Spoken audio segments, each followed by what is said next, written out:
Have you ever wondered if some of the most iconic dishes in your kitchen actually came from places you'd never expect?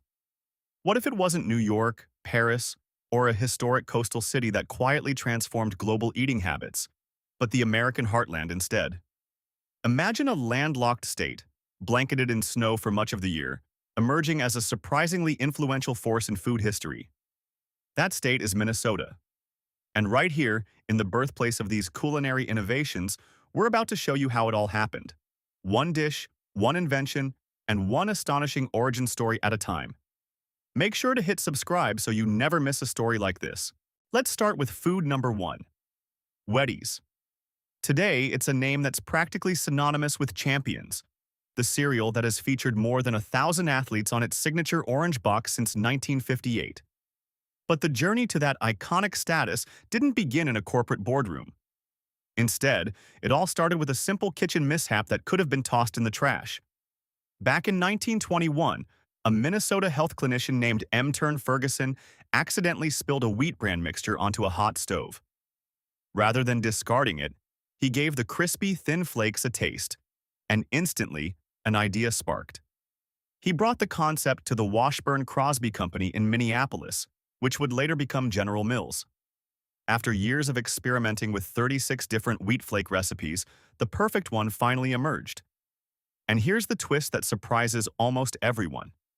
Wheaties almost never existed. The company ran an internal contest to name the cereal, and a manager named Jane Bozeman submitted the winning entry, beating out the original frontrunner, Washburn's gold medal whole wheat flakes. Not exactly the most memorable name. Wheaties went on to become the first cereal ever advertised on the radio in 1926, singing its way into American kitchens long before television was a thing. It wasn't just breakfast. It marked the birth of modern sports marketing. Food number two, Bisquick. Today, it sits in millions of kitchen cabinets, the go-to shortcut for pancakes, biscuits, and just about anything in between. That unassuming box actually represents one of the quietest yet most significant breakthroughs in American cooking convenience. But unlike most kitchen innovations, Bisquick didn't start in a food lab or a corporate test kitchen. It began on a train. In 1930, a General Mills sales executive named Carl Smith was taking a late-night ride somewhere between Portland and San Francisco. He ordered biscuits in the dining car, expecting the slow, labor-intensive process that fresh biscuits usually demanded. But to his surprise, they arrived piping hot and perfectly baked in just minutes. Curious, Smith tracked down the chef, who revealed a clever secret. He kept a pre-mixed blend of lard, flour, baking powder, and salt in the icebox, ready to bake on a moment's notice. Smith brought the idea straight back to General Mills headquarters in Minneapolis, where a team of scientists spent a year creating a shelf-stable version. Here's the twist. When Bisquick launched in 1931, it was so groundbreaking that professional bakers and home economists publicly criticized it, claiming convenience would ruin the art of cooking. But the opposite happened. Bisquick made baking accessible to people who had never tried it before, transforming one of the most intimidating kitchen skills into a simple pour and stir moment. It didn't just save time, it changed who could bake, opening kitchens to an entirely new generation. Food number three, Green Giant canned vegetables. The Jolly Green Giant is one of the most iconic advertising figures in American history. A towering, smiling character who somehow made generations of kids excited to eat their veggies. But behind that cheerful figure lies a story about a single unusual pea, a struggling Minnesota farming cooperative, and a whole new way of thinking about vegetables in America. Back in 1903, a group of farmers in Lasser, Minnesota, discovered that the cold, rich soil of the Minnesota River Valley produced a pea unlike any other. Bigger, starchier, and less sweet than typical varieties, they named it the Prince of Wales pea. The farmers built the Minnesota Valley Canning Company around it, and for years, the product sold modestly. That all changed when a canning executive named Edward Cosgrove decided that these oversized peas needed an oversized personality to match. In 1925, the Green Giant character was born, though originally, he was a grumpy caveman-like figure draped in a bear skin. He didn't flash his famous smile until 1935. Here's a surprising fact. The valley around Lasser, Minnesota, is still considered one of the most uniquely fertile microclimates in North America for growing sweet peas. It's all thanks to a lucky combination of glacial soil deposits left behind during the last ice age. In other words, the land itself made this product possible. The Green Giant didn't just sell vegetables. He sold the idea that where food comes from matters just as much as what it is. Food number 4. The Honeycrisp apple. Today, it's the most popular apple variety in the United States. Crisp, explosively juicy, and perfectly balanced between sweet and tart. It's the kind of apple that makes every other variety feel like a compromise, and it commands top-dollar prices in grocery stores nationwide. For millions, it has effectively ruined cheaper apples forever. The Honeycrisp was born in the University of Minnesota's apple breeding program in 1960, developed by horticulturist Howard. He created it by crossing a Muncie apple with a Honeygold. After 30 years of patient, meticulous cultivation, the university finally released it to the public in 1991, and the response was instantaneous. Grocery stores couldn't keep it on the shelves, and orchards raced to plant it as fast as nature would allow. Within a decade, the Honeycrisp had reshaped the American apple industry. Here's the twist that surprises food scientists. For years, researchers misidentified its parent varieties. A 2004 DNA analysis revealed that neither Muncie nor Honeygold was the true parent, and the apple's full genetic lineage remains partly unknown even today. In a sense, America's favorite apple is still a mystery. But what makes the Honeycrisp truly extraordinary isn't just its flavor, it's what it represents. 3 decades of quiet, unglamorous scientific work in a cold Midwestern state produced a fruit that the entire world now reaches for without a second thought. Food number 5. Betty Crocker. Now, she's not a food in the traditional sense, but she's easily one of the most influential culinary figures in American history. And she was born entirely from the imagination of a Minneapolis flour company looking for a friendlier face. Today, the Betty Crocker name appears on more than 200 products worldwide, and her cookbooks have sold over 65 million copies, making her one of the best-selling cookbook authors of all time. The twist? She never actually existed. Back in 1921, the Washburn Crosby Company in Minneapolis ran a promotional contest and received thousands of entries from women across the country. To send personalized responses, they needed a woman's signature, something warmer and more approachable than a corporate letterhead. A company director named Samuel Gale held an internal contest among female employees to create the signature. The last name, Crocker, was chosen to honor a recently retired director, William Crocker, while Betty was picked simply because it sounded friendly. Here's the detail that stops people in their tracks. In a 1945 Fortune magazine poll, Betty Crocker was ranked the second most recognized woman in America, right behind Eleanor Roosevelt. A fictional woman created in Minnesota to sign letters ended up more famous than almost every real woman alive at the time. But Betty Crocker wasn't just a mascot. She became a reflection of what Americans wanted from food: comfort, reliability, and the reassuring sense that someone knowledgeable was always there in the kitchen with them. Food number 6. The Pillsbury Doughboy. Like Betty Crocker, he isn't technically a food, but he's become inseparable from one of the most beloved food rituals in American life. The simple joy of peeling open a cardboard tube, hearing that satisfying pop, and pulling out soft, pillowy dough ready to bake in minutes has played out in kitchens across the country for more than 6 decades. And it all began in Minneapolis, Minnesota, in a moment of pure creative inspiration. The Pillsbury Company itself was founded in Minneapolis in 1869 by Charles Alfred Pillsbury, who turned a single flour mill on the banks of the Mississippi River into one of the world's most powerful food companies.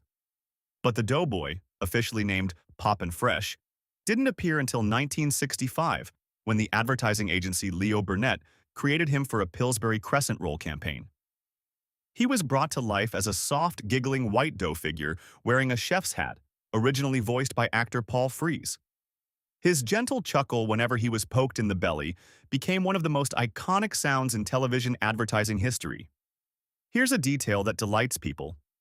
Pop and Fresh has a fully developed fictional family, including a wife named Poppy Fresh, children, grandparents, a cat named Biscuit, and a dog named Flapjack. Pillsbury built an entire domestic universe around a simple tube of dough. The doughboy didn't just sell biscuits. He sold the comforting feeling of a home where something delicious is always just about to come out of the oven. Food number 7. Spam. It's one of those foods that occupies a strange cultural space, simultaneously mocked and beloved, a punchline in some countries and a true delicacy in others. You'll find it on grocery shelves from Minnesota to Manila, London to Seoul. Over the decades, it has fed soldiers, supported families through tough times, and even inspired entire culinary traditions across the Pacific.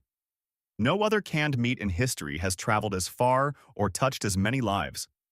Spam was created in Austin, Minnesota in 1937 by J. Hormel, son of Hormel Foods founder George Hormel. Jay needed a way to use the company's surplus pork shoulder, a cut that was hard to sell and piling up fast. He combined it with ham, salt, water, sugar, and sodium nitrite, sealed it in a distinctive rectangular can, and launched it with a $100 naming contest. An actor named Kenneth Daigneault won, blending spiced and ham into a short, punchy, unforgettable name, Spam. Here's the detail that changes the perspective entirely. During World War II, the U.S. military shipped over 150 million pounds of Spam to Allied forces worldwide. Soviet Premier Nikita Khrushchev later credited Spam with helping keep the Russian army alive during the war. In other words, a canned meat from a small Minnesota town may have literally helped win World War II. Spam isn't just processed meat. It represents survival, ingenuity, and the extraordinary ability to turn something overlooked into something indispensable. Food number 8. Malt-O-Meal. There's something deeply comforting about a warm bowl of hot cereal on a freezing morning, the kind of thick, steaming, honey-sweet porridge that wraps around you from the inside out. For millions of Americans, that feeling has a name: Malt-O-Meal. It quietly sits on grocery shelves, often overshadowed by flashier breakfast brands, yet it has been warming mornings across the country for over a century with a consistency and simplicity that feels almost timeless. Malt-O-Meal was created in 1919 by John Campbell in Owatonna, Minnesota, a small town about 70 miles south of Minneapolis. Campbell developed a toasted wheat farina cereal that was finer and smoother than anything else on the market, giving it a silky, velvety texture when cooked. He named it Malt-O-Meal to highlight its malted wheat base, which gave the cereal a warm, slightly nutty flavor, so comforting that it quickly earned a loyal following across the Midwest. Here's the surprising part. The Malt-O-Meal company, now known as M-O-M Brands, eventually grew into one of the largest cereal manufacturers in the U.S., producing bagged versions of almost every major cereal brand at a fraction of the cost. This quiet company from Owatonna became the affordable backbone of breakfast aisles nationwide. Malt-O-Meal never needed a celebrity on its box. It let the warmth and simplicity in every bowl speak for itself. Food number 9. Ranch dressing. Now, before you raise an eyebrow, hear this out, because the Minnesota connection to ranch dressing is real, well-documented, and genuinely surprising. Ranch is the single most popular salad dressing in the United States, outselling its closest competitor by hundreds of millions of dollars each year.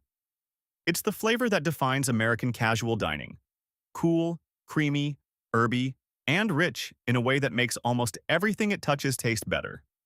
Most people know the story of Steve Henson, a plumber-turned-cook who developed the original recipe in Alaska in the early 1950s and later opened Hidden Valley Ranch in California. And that's true. But the ranch dressing that actually made it into homes nationwide at scale? That was made possible by a Minneapolis-based company. When Clorox bought the Hidden Valley brand in 1972 and needed a partner capable of bottling and distributing ranch on a massive scale, it was Minnesota's decades-old food manufacturing infrastructure, built by companies like General Mills and Hormel, that made the nationwide explosion of ranch possible. Here's the twist that reframes everything.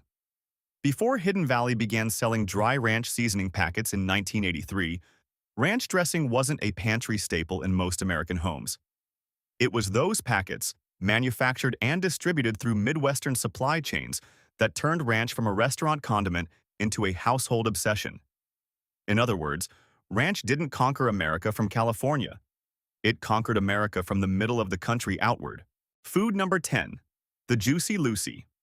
Some foods are elegant, refined, and carry centuries of tradition in every carefully crafted bite.